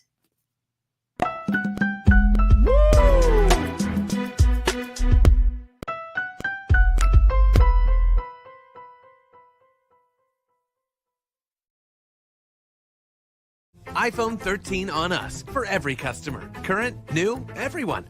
To show the love. How about sushi? I just had sushi for lunch yesterday. How How about tacos? Automatic emergency braking, one of 6 advanced safety features standard on every 2022 Chevy Equinox. Find new technology. Find new roads. Chevrolet.